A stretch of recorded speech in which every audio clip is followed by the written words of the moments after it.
തിരുവനന്തപുരത്ത് കൈക്കൂലി വാങ്ങുന്നതിനിടെ Indian Oil corporation ഉദ്യോഗസ്ഥൻ വിജിലൻസ് പിടിയിൽ.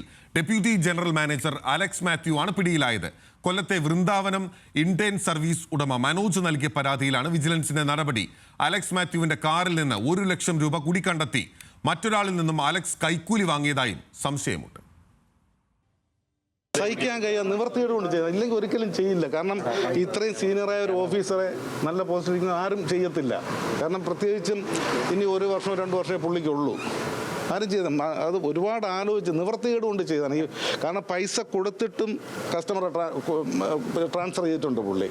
വൃന്ദാവനം ഇന്ത്യൻ സർവീസ് ഏജൻസിയിലെ നിലവിലെ കസ്റ്റമേഴ്സിനെ മറ്റ് ഏജൻസികളിലേക്ക് മാറ്റുമെന്ന് ഭീഷണിപ്പെടുത്തിയാണ് Indian Oil Corporation deputy general manager Alex Mathew മനോജിൽ നിന്നും പണം ആവശ്യപ്പെട്ടിരുന്നത്.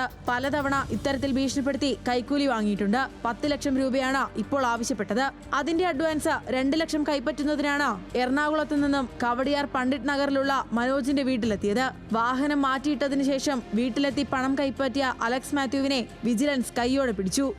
50,000 കസ്റ്റമേഴ്സ് ഉള്ള മനോജിൻ്റെ ഏജൻസിയിൽ നിന്നും ഏതാണ്ട് 25,000 പേര് ബാക്കിയുള്ള 3 ഏജൻസിയിലേക്ക് ഡിവൈഡ് ചെയ്ത് കൊടുത്തു. അപ്പം പിന്നെയും മനോജിനെ ഭീഷണിപ്പെടുത്തിയിട്ട് ഇനി നിങ്ങളുടെ കസ്റ്റമേഴ്സിനെ ഞാൻ ഡിവൈഡ് ചെയ്ത് കൊടുക്കും, ബാക്കിയുള്ളവർക്ക് ഡിവൈഡ് ചെയ്ത് കൊടുത്ത് നിങ്ങളുടെ ബിസിനസ് ഇല്ലാതാക്കും എന്ന് ഭീഷണിപ്പെടുത്തി. ഏതാണ്ട് 10 ലക്ഷത്തോളം രൂപയാണ് 2 മാസം മുമ്പ് നമ്മുടെ ഈ അലക്സ് മാത്യു ആവശ്യപ്പെട്ടത്. അപ്പോൾ ഇന്ന് അതിൻ്റെ ഭാഗമായിട്ട് ട്രിവാൻഡ്രത്ത് എത്തുമ്പോൾ പൈസ തരണമെന്ന് പറഞ്ഞു. അങ്ങനെ മനോജ് 2 ലക്ഷം തൽക്കാലം കൊടുക്കാമെന്ന് പറഞ്ഞാണ് അപ്പോൾ ഇന്ന് വൈകിട്ട് ആ പൈസ മേടിക്കാനാണ് വീട്ടിലെത്തുന്നത്.